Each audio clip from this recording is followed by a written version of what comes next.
நீங்கள் திண்டுக்கல் மாவட்டம் பழனியில் இருக்கீங்கன்னா, பழனியில் இருந்து மதுரை, பொள்ளாச்சி, கொடைக்கானல் மற்றும் கோயம்புத்தூருக்கு போக நினைக்கிறீங்கன்னா, உங்களை சேஃபாக கூட்டிகிட்டு வர்றதுக்கு கற்பகம் டிராவல்ஸ் இருக்காங்க. இவங்க கிட்ட Tavera, Swift, Innova, tempo traveller மற்றும் டாடா இண்டிகா போன்ற கார்கள் வாடகைக்கு கிடைக்கும்.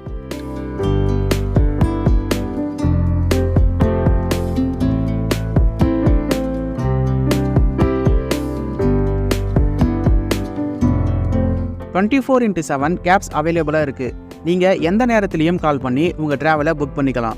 பேசஞ்சர்ஸ் கிட்ட ரொம்பவும் ஃப்ரெண்ட்லியாக நடந்துக்கிற டிரைவர்ஸ் கற்பகம் டிராவல்ஸில் இருக்காங்க. கற்பகம் டிராவல்ஸ்க்கு கூகுள் மேப்பில் 4.9 ரேட்டிங் இருக்குது.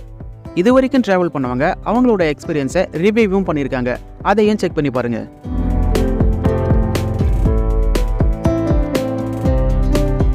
அண்ட் இவங்க கிட்ட mini van taxi, SUV taxi, airport taxi, call taxi, long distance taxi, red taxi, tour and travel packages போன்ற சர்வீஸும் இருக்குது. டிராவல் ரெண்டும் உங்களோட பட்ஜெட்டுக்கு ஏற்ற மாதிரி டிஸ்கவுண்ட் பண்ணி கொடுப்பாங்க. பழனிக்கு வந்தீங்கன்னா மறக்காமல் கற்பகம் டிராவல்ஸில் ஒரு ரைடு போயிட்டு வாங்க.